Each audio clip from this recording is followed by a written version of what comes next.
There was no leeway given to Caitlin Clark a year ago, who, by the way, was 22, not 23, going 24 at the end of the season in her rookie year. The worst thing I could say about Paige is that she just didn't stand out. I'm holding Paige to the standard that people want to set for her. She was the third best rookie. It was fun. It was competitive. They're a really, really good team, a championship level team, as we saw their finish last year. We're going to have to see what Paige is made of this season, because it's not going to be easy playing with this team, playing with this group of players, playing with this coach. They said she was Caitlin Clark before Caitlin Clark. They said she was Caitlin Clark before Caitlin Clark.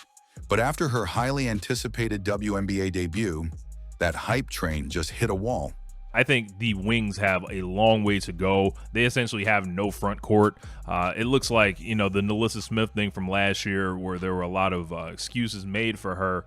Paige Bueckers stepped onto the court with sky-high expectations, a sold-out crowd, and all eyes watching. This was supposed to be her statement game, her I've arrived moment. But what we witnessed was anything but dominance. No, this wasn't the Paige that took college hoops by storm. It was fun. It was competitive. They're a really, really good team, a championship level team, as we saw their finish last year. This was a shaky, hesitant sideline version, overshadowed, outplayed, and frankly, exposed. And while Caitlin Clark's debut might have had its bumps, at least she showed up swinging. There was no leeway given to Caitlin Clark a year ago, who, by the way, was 22, not 23, going 24 at the end of the season in her rookie year. Tonight, we're breaking down exactly what went wrong for Paige Bueckers, why fans are already second-guessing the hype, and how this performance proved she's just not at Caitlin Clark's level. Not yet.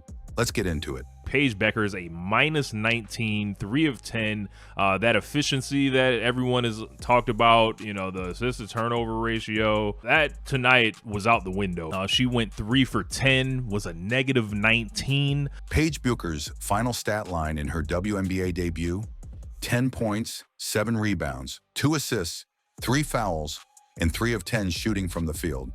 No three-pointers, just 2 assists. And she was a -19 in the plus-minus column. That means while she was on the court, her team was outscored by 19 points. Almost every time Paige Bueckers dribbled up and passed the ball, she just stood on the weak side. She stood on the weak side and watched. That's on the coach. In other words, when Paige played, things got worse. Now let's be clear, stats don't always paint the full picture, but in this case, they do. Because if you actually watched the game, you saw it. Paige was watching. She was a passenger most of that game. Paige looked passive. She brought the ball up, made one pass, and then just drifted to the corner. Possession after possession. No movement, no urgency, no control of the offense. Almost every time Paige Bueckers dribbled up and passed the ball, she just stood on the weak side. She stood on the weak side and watched. That's on the coach. And it wasn't because she didn't want the ball. It's because the system, or lack of one, left her as a bystander, a star reduced to a spectator. Even the moments where she tried to assert herself, like that early pull-up mid-range jumper or a few decent pick-and-roll reads, they didn't add up to anything meaningful. I said before, now we have a building block to continue to build off of. We liked a lot of things and we disliked some things, so to continue to build on the things that we liked and clean up the things that we didn't. She started 3 for 4 and then missed 6 straight shots. That's not just cold shooting. That's a disappearing act. This isn't the Paige Bueckers we were promised. This isn't the generational guard who was supposed to take over the league. And when you consider how much hype she had going into this game, how much attention the media gave her, the performance just didn't match the spotlight. All right, so let's take a look at what Paige did, okay? This is Paige Bueckers right here. She went 3 for 10 from the floor, 0 for 2 from the 3, took care of the line. She had 7 rebounds, 7 rebounds, 2 assists, and 10 points, all right? Meanwhile, the Wings' offense looked disjointed, disorganized, and downright dysfunctional. Their spacing was off, ball movement was minimal, and nobody was playing off of Paige. She wasn't the floor general. She wasn't the focal point. She was just there. And if this is supposed to be the face of the franchise, that debut raises a red flag. Because when the lights came on and it was time to deliver, Paige faded into the background. Yeah, I mean, like the speed, like I've talked about before, shorter shot clock, so you're trying to get it across half court faster to get into more actions and change sides of the floor. And then there's like a level of physicality, of course. that's leveled up a notch from college. And then just the size at positions, I would say, is a little bit different. The fours are a lot bigger than the fours I've had to guard in college. So all of those things combined. While Paige Bueckers struggled to find her rhythm, the Minnesota Lynx came ready to make a statement, and two names absolutely stole the show: Nafisa Collier and Courtney Williams. She realized nobody could guard her. She had 14 going into the half. I believe she finished with 34 points, if I'm not mistaken. Yeah, she finished with 34 points. And again, we're going to get to the box score in just a second. Let's talk about Collier first. She didn't just have a good game. She dominated.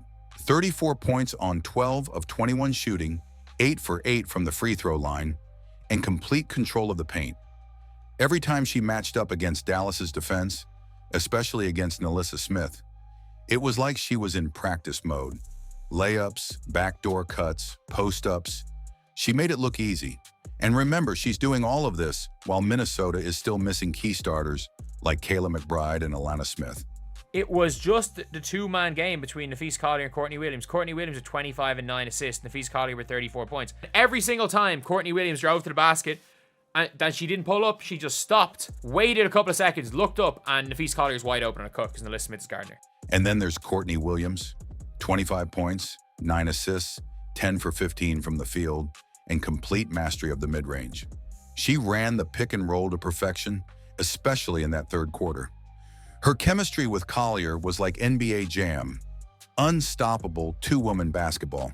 While the wings scrambled on defense, Courtney and Fee picked them apart piece by piece. Jessica Shepard, who looks like a beast. Oh my God, having her off the bench. And let's not forget Jessica Shepard, who came off the bench and played like an absolute X factor. Her post footwork, her toughness inside, 15 points, 8 rebounds, and a plus 20 on the floor. She was bullying defenders and cleaning up on both ends, proving she belongs in the Lynx's rotation permanently. Dallas Wings suck. The Dallas Wings chose to keep Tiara McCown. Meanwhile, Dallas, they looked like they had no plan.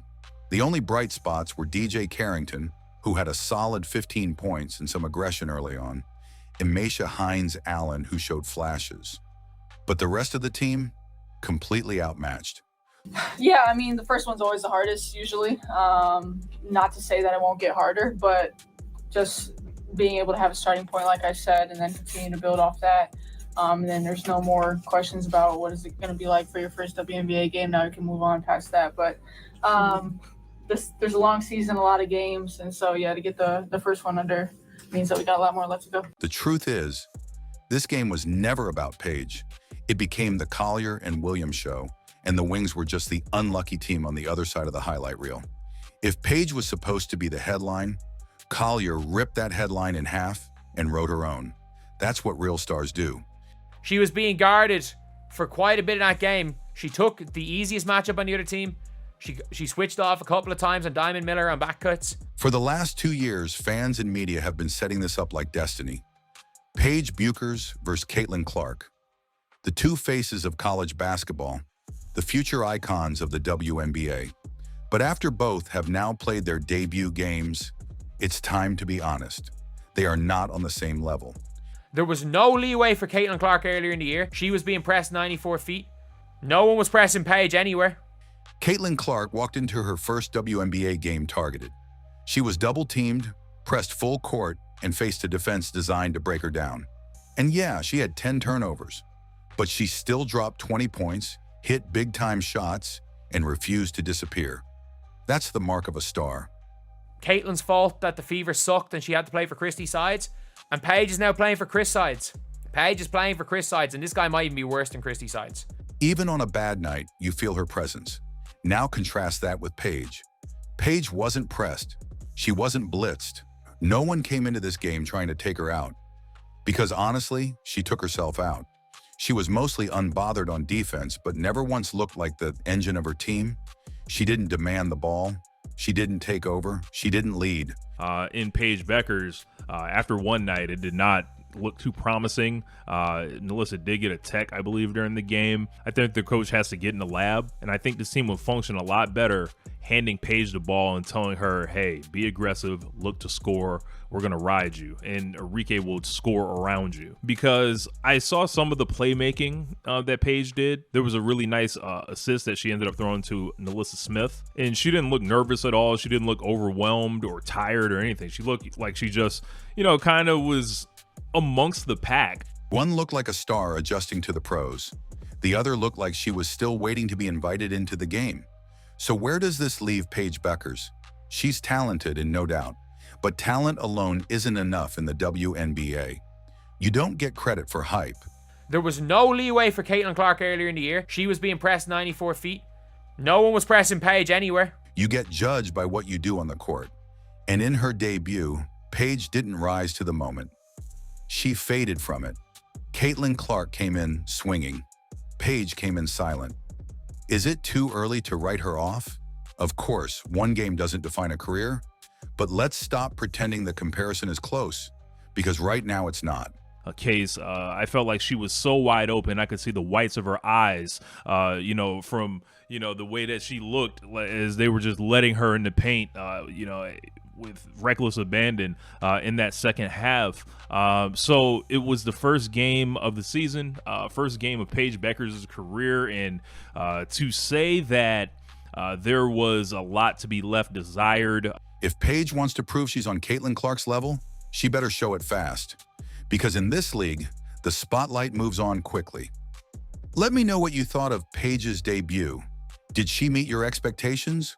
Or are you starting to second-guess the hype? Drop your take in the comments below. And don't forget to like, subscribe, and hit that bell, because we're just getting started this WNBA season. Until next time, stay real, stay honest, and I'll see you in the next one.